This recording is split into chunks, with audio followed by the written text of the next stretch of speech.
Good afternoon, class 6. Last day we have learned shadow and we have also learned about the characteristics of shadow and how for a shadow we have got umbra, the central dark region, and the surrounding grayish region called the penumbra. In which part does light light does not enter at all? Umbra. See, that's why it's totally dark.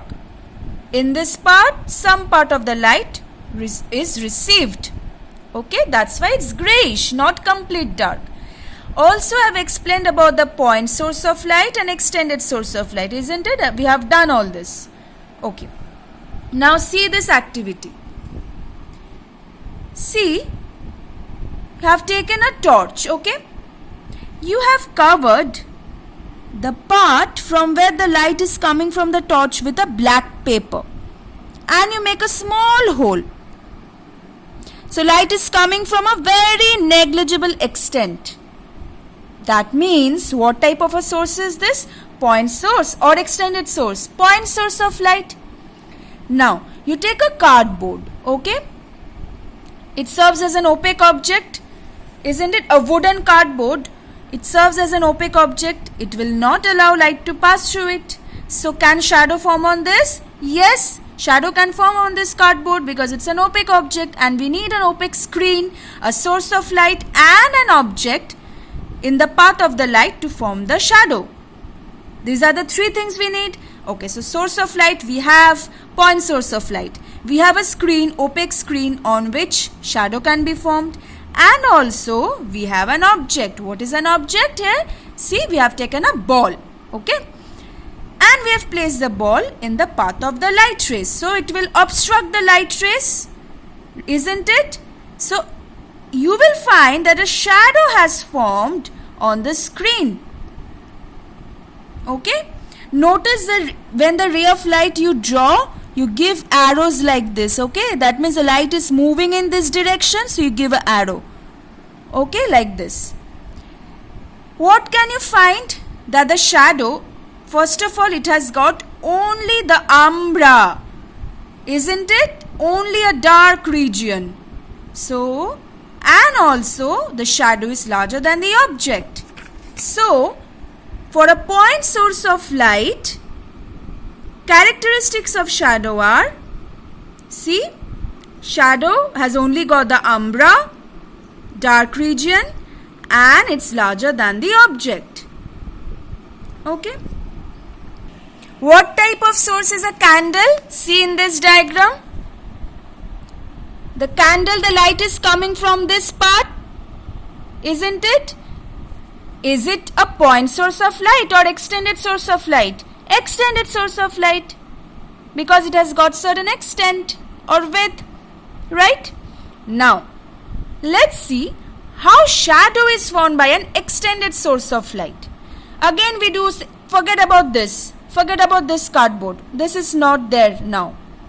Only concentrate on the first cardboard.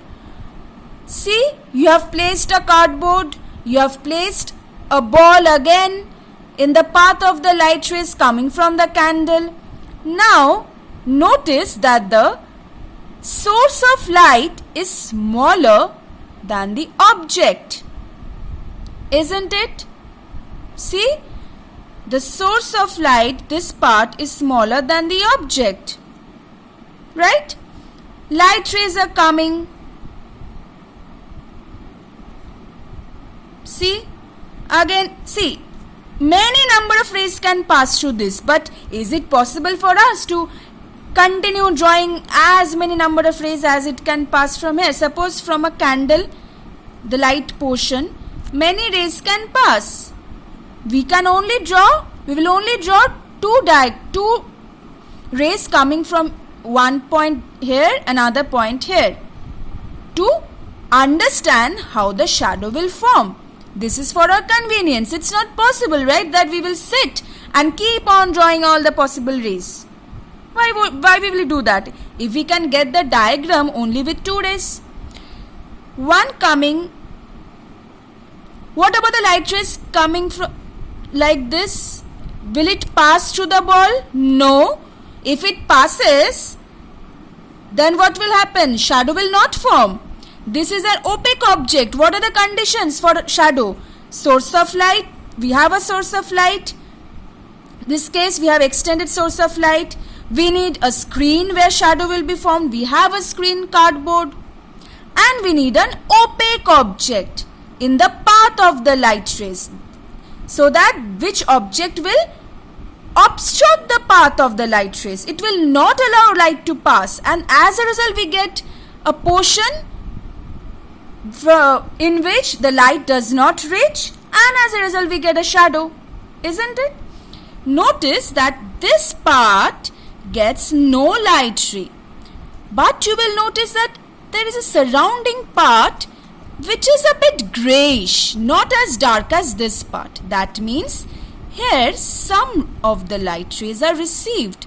Umbra, this is penumbra.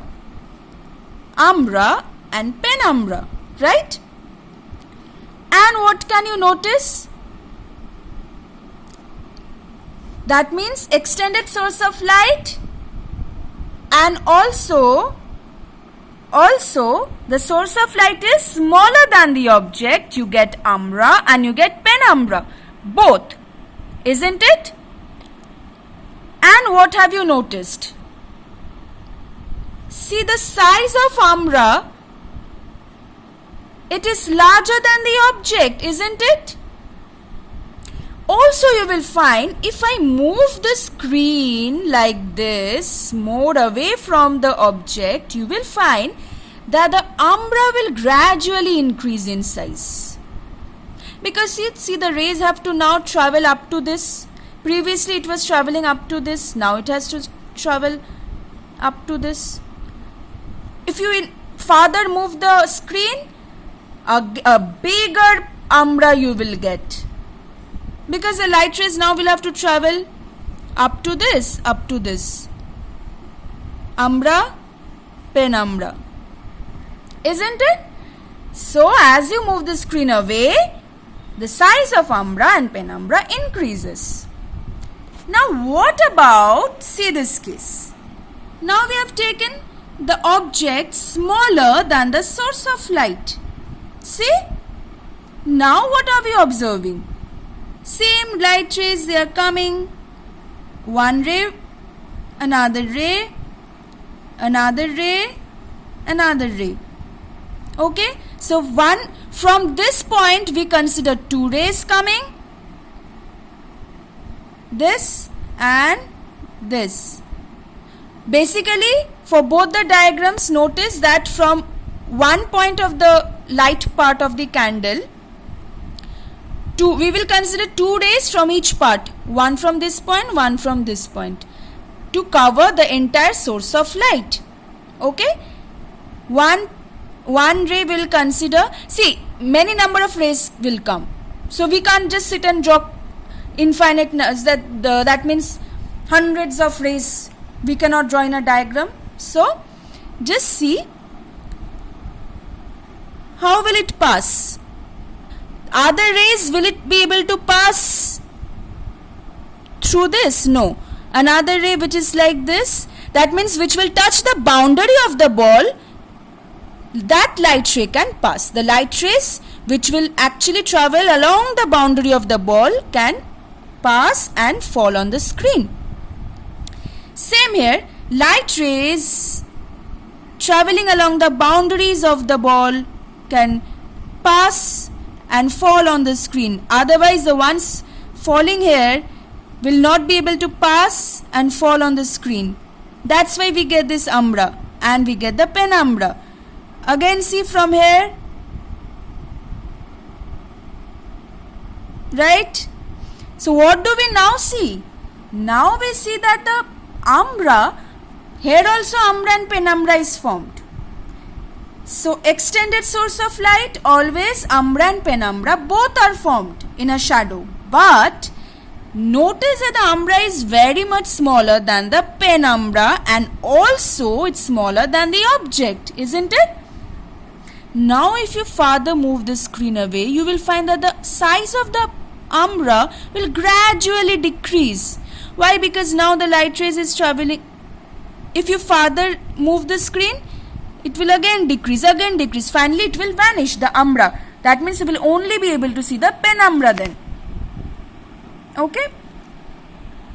So this two cardboards, these are nothing but the changed position of this same cardboard. That means when you move the cardboard farther away. Okay. So just notice how different characteristics of the shadow for point source of light and for extended source of light. And do you remember the property of light, which is actually the application, which has the application as shadow? Which property of light? Rectilinear propagation of light. If light would have travelled in curved manner, then it would have danced like this and reached there, isn't it? But since it travels in a long straight line, so we get the shadow. The part where light does not reach, we get a dark region known as shadow. The whole thing is shadow. Umbra, penumbra. Okay. So next day we will start with the eclipses. So go through the shadow and see if you have any difficulty in understanding anywhere.